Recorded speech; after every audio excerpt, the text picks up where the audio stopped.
Grammy Awards and over 100 million albums sold worldwide. Our first guest is one of the most successful country singers of all time.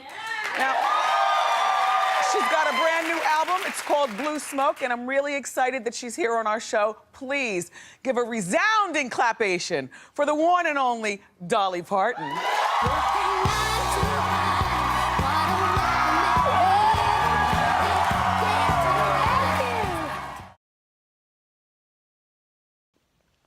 With 46 Grammy nominations, a net worth of over $450 million, and a National Medal of Arts, Dolly Parton is arguably the most famous country artist of all time.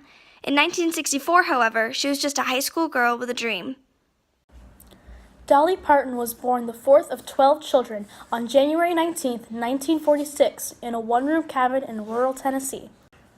Most of her rural mountain community, a small town on the banks of the Little Pigeon River, was illiterate. Her father, Robert Lee Parton, who worked first as a sharecropper and later as a farmer, could neither read nor write, but Dolly often describes him as one of the smartest people she's known and credits her business savvy to him. Growing up, money was always an issue for her family. When Dolly was born, her father paid the doctor that delivered her with a sack of cornmeal. Dolly wanted more out of life than what was given to her at birth. I wanted more than to just be a farmer's daughter, even though I'm proud to be. I just wanted pretty things. I wanted money to buy the things that I had always been impressed with as a child. I wanted to be a star. In 1964, at the age of 18, on the day after her high school graduation, she ran away to Nashville, Tennessee, over 200 miles from home, to follow her dream. When she moved to Nashville, she signed with Monument Records, who wanted her to sing bubblegum pop, a type of music at the time that was light and airy, thinking that her little voice wouldn't be suited to any other genre. However, after success as an uncredited backup singer for Put It Off Until Tomorrow, a song by Bill Phillips, the label relented and allowed her to sing country music, which is what she had always wanted to do. 1 year later, in 1967, she released her first full-length album called Hello, I'm Dolly.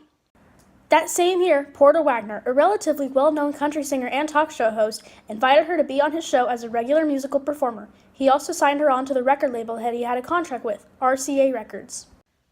For the next few years, she and Wagoner sung together as a duo, with many songs doing well on the country music charts. Dolly was still recording her own music, but it wasn't nearly as successful.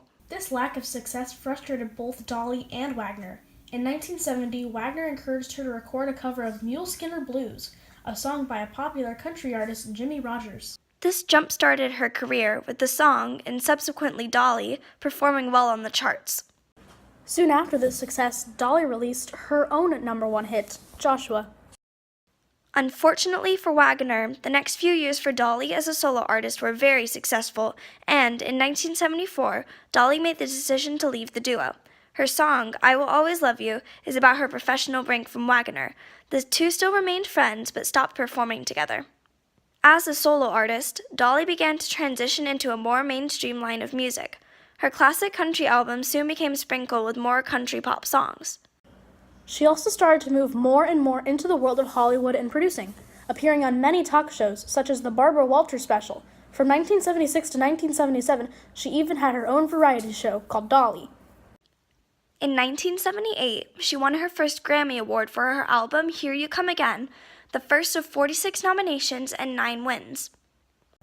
One of Parton's most famous songs, 9 to 5, was turned into a movie in 1980 and later a musical in 2008. In the 80s and 90s, Dolly's music started to decline in popularity as contemporary country artists took over the music charts. Her business career, on the other hand, was stronger than ever. In 1986, she opened an amusement park called Dollywood in Pigeon Forge, Tennessee. A few years later, when Whitney Houston made her iconic cover of one of Dolly's songs, I Will Always Love You, in 1992, Dolly received all of the many royalties that ensued due to Dolly making her own producing company early in her career. Today, Dolly has won over 150 awards and has had over 400 nominations and counting. Some of her most recent work includes the 2018 movie Dumplin', as well as being featured in the December 3, 2018 edition of People magazine. Overall, Dolly Parton has made herself a household name. She worked hard to get from a small one-room Tennessee cabin to the history books. And she sure as heck has a lot to show for it. Well, I always believed with all my heart that I would make it. Maybe just that childlike faith was the thing that got me through. I mean, I saw no reason why I couldn't do it because I was willing to work. I was willing to sacrifice. I had been as poor as anybody could ever be, so I had everything to gain and nothing to lose. I wanted things. I wanted to be able to travel. I wanted pretty clothes. I wanted diamonds. I wanted to be able to do things for my family. And so I just honestly believed that I could be a star.